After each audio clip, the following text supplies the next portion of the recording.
Radhe Krishna everyone, welcome back to my channel Janki Vallabh Shringar. तो आज सुबह का जो टाइम था वो 6:30 बज रहे थे सुबह के। चूँकि आफ्टर वीकेंड्स में बहुत जल्दी नहीं उठता हूँ, 6-6:30 बजे के करीब ही हम उठते हैं। और हमने अपना दिनचर्या इस तरीके से शुरू करा। सबसे पहले घर के बाहर की सफाई करी, उसके बाद से फिर हमने जितने भी फूल लगे हुए थे, वैसे तो ये इस मौसम में बहुत फूल हम एक्सपेक्ट नहीं कर सकते, फिर भी बहुत सारे फूल हमें मिलते हैं, स्पेशली गुड़हल के। ये जो पेड़ हम आपको दिखा रहे हैं वीडियो पे, इसमें बहुत सारे फूल होते हैं, बहुत सारे फूल निकलते हैं जो कि हमारे तो बहुत ही काम आते हैं। साथ ही साथ इसके अलावा गेंदे का फूल और अपराजिता का फूल, ये फूल जो होता है ये बहुत ही इंपॉर्टेंस रखता है, बहुत ही अच्छा होता है।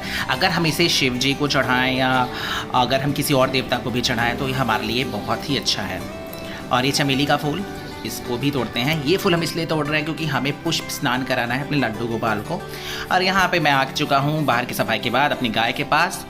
यहाँ पे भी ऑलमोस्ट आज तो गाय ने वैसे बहुत ही कम गोबर करा था। वैसे तो सुबह जब मैं आता हूँ तो बहुत ही गंदगी रहती है, लेकिन आज उतनी गंदगी नहीं थी, ज़्यादा सफाई नहीं करनी पड़ी, ज़्यादा मेहनत नहीं करना पड़ा। तो आज का जो दिन था वो बहुत ही अच्छा गया। यहाँ की सफाई करने के बाद फिर आगे का काम देखेंगे। वैसे तो हमारी जो सुबह होनी चाहिए वो सफाई से ही होनी चाहिए, मैं मानता हूँ। अगर आपका सब जहाँ साफ़ वहाँ आप, ये मेरी मम्मी कहती हैं, जहाँ साफ़ वहाँ आप, मतलब जहाँ पे ज़्यादा सफाई होती है वहाँ पे ही लोग आते हैं, वहाँ पे ही लोग टिकते हैं। तो यहाँ पे गाय का मैं कर चुका हूँ और सफाई करने के बाद थोड़ी देर में भी हम चारा डालेंगे।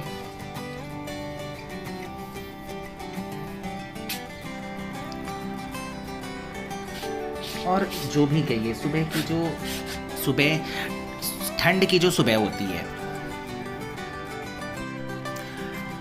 और वैसे भी ठंड का महीना शुरू हो चुका है। ठंड की जो सुबह होती है वो बहुत ही अच्छी लगती है, स्पेशली मुझे बहुत अच्छी लगी। और आप देख सकते हैं बाहर कोहरा है, और कोहरा काफ़ी ज़्यादा था सुबह के टाइम पे, धीरे धीरे वो छट रहा था। और जितने भी गाय के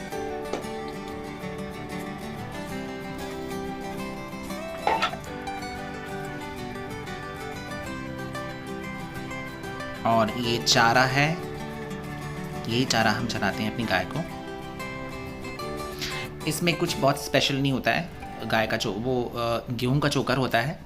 और हरी फसल हम कभी कभी खिला पाते हैं, क्योंकि हमारे आसपास बहुत ज़्यादा हरी फसल नहीं मिलती, तो हरी फसल हम कभी कभी खिलाते हैं, लेकिन खिलाते ज़रूर हैं। हफ्ते में एक दिन प्रॉपर हरी फसल खिलाई जाती है। ये हमारे गाय का बच्चा है, इसको बच्चिया बोलते हैं। और ये भी हमारी एक फैमिली मेम्बर है। इसको भी हमने भूसा डाल दिया। और यहाँ पे मैं नल के ही पानी से नहाता हूँ, क्योंकि जो फ्रेश वाटर होता है नल का, उसका कोई तोड़ नहीं है। यहाँ पे मैंने अपनी पूजा की थाली कर ली है तैयार। यहाँ पे हमारे लड्डू गोपाल का जल, राधा रानी के लिए जल, और बाकी का सामान जो हम सुबह जब हम जल अर्पित करते हैं अपने भगवान को, उसमें ये चीज़ें लगती हैं। ये पहला जल हमने रखा है अपनी राधा रानी के लिए, हमारी महारानी के लिए। और उसके बाद हम फिर यहाँ पे लड्डू गोपाल भी यहाँ पे सो रहे हैं। अभी बहुत ही धीरे धीरे हमें काम करना होगा। लड्डू गोपाल के लिए मैंने एक गिलास यहाँ पे पानी रख दिया है। और अब हम चलते हैं, सबसे पहला जल चढ़ाएंगे हम अपनी तुलसी मैया को।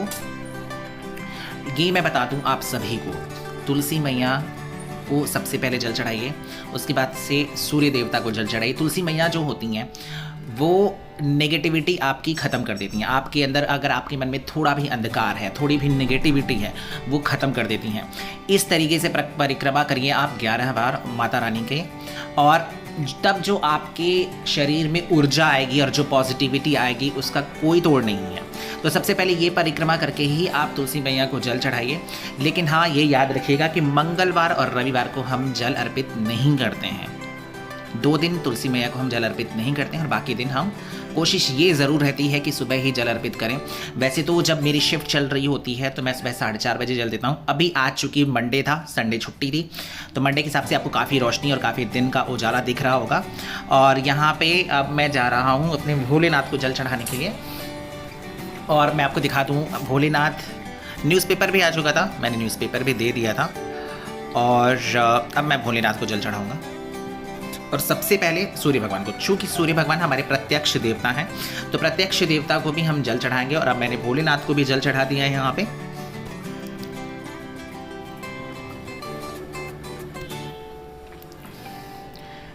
सुबह की जो शुरुआत होती है, अगर हम इस तरीके से करें तो इतनी ऊर्जा, इतनी एनर्जी मिलती है कि मैं आपको बता नहीं सकता। और मुझे लगता है आलस ही हमारा सबसे बड़ा दुश्मन है और मेहनत ही हमारी सबसे बड़ी कुंजी होती है। और मैं जहाँ तक मानता हूँ, अगर असली लक्ष्मी कोई है तो वो है मेहनत। आप जितनी ज़्यादा मेहनत करोगे आपको उतनी सफलता मिलेगी ही मिलेगी, कुछ भी हो जाए। मेहनत ही असली कुंजी है सफलता की, और ये मैं चीज़ मान चुका हूँ। और यहाँ पे हमने लाल फूल तोड़े हुए थे, वो तो मैंने आपको पहले भी दिखाया था ब्लॉग स्टार्ट होते ही। और ये फूल चढ़ा करके फिर हम अपनी पूजा करते हैं कंप्लीट। और अब ये जो जल हम तैयार कर रहे हैं अपने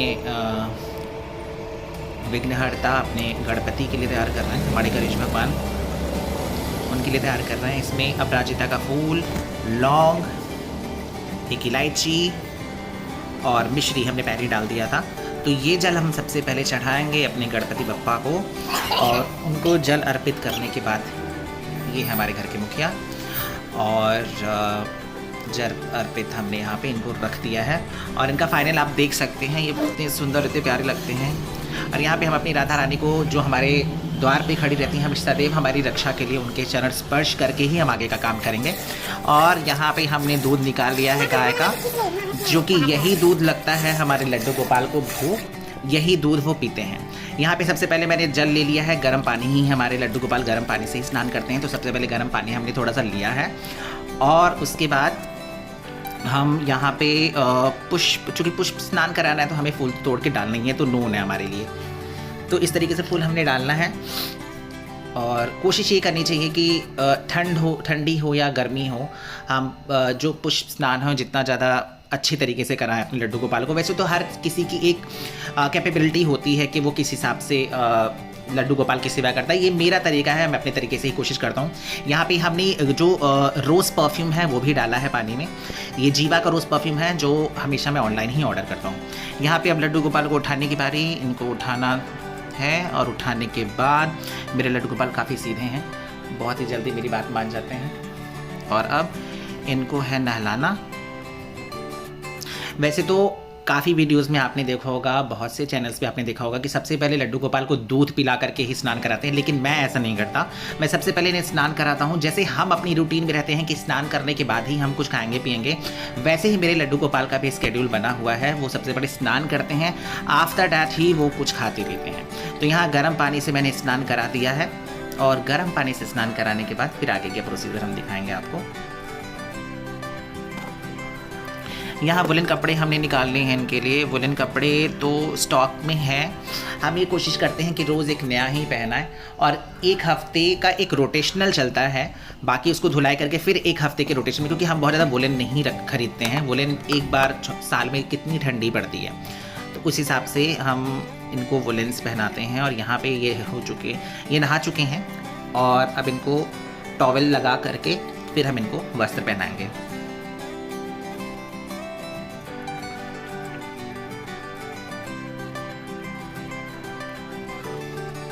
और ये हमने सबसे पहले वार्मर पहनाया है इनको। सबसे पहले वार्मर पहनेंगे, क्योंकि ठंड अब धीरे धीरे ज़्यादा हो रही है, तो वार्मर पहनाने के बाद ही हम इनका बाकी का वस्त्र पहनाएंगे इनको।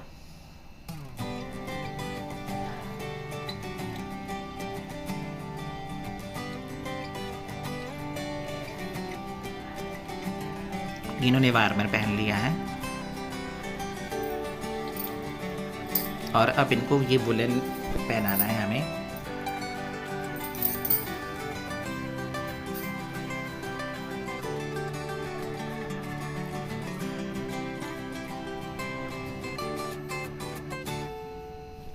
इनको किश लगाने के बाद हमने इनको टोपी पहना दी। अब इनको ठंड लगेगी नहीं। यहाँ पे हमारे लड्डू गोपाल हो चुके हैं तैयार, और तैयार होने के बाद हम यहाँ पे इनका दूध रखेंगे। उनको सबसे पहले दूध ही पिलाएंगे।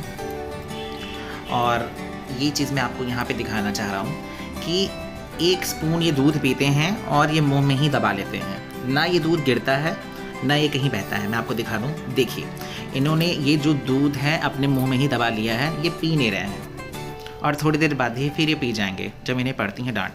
और यहाँ पे हमारी राधा रानी को हमने एक पुष्प दिया है, जो कि हमेशा एक रोज़ का नियम है कि एक पुष्प उनके हाथ में ज़रूर रखेंगे। ये हमारे परिवार का दर्शन करें आप लोग।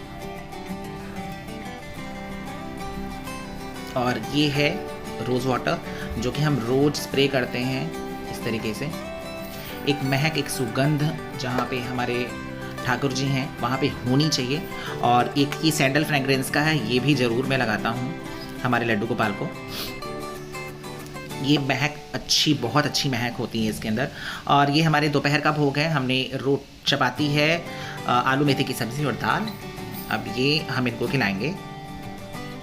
सबसे पहला जो भी दोपहर में भोग बनेगा हम इनको ही खिलाते हैं और इनको खिलाने के बाद ही हम खाते हैं। फिर जो इनका भोग होता है वही हम खाते हैं, साथ में और भी लेना होता है, और भी सदस्य हैं, हम सब में प्रसाद की तरह बांट करके खा लेते हैं। यहाँ पे इनको भोजन कराने के बाद अब मीठे में हमारे पास हमने आज बनवाई थी जलेबी, तो मीठे में हमें जलेबी खिला दी है और हमारा वीडियो होता है एंड पे। Thank you so much for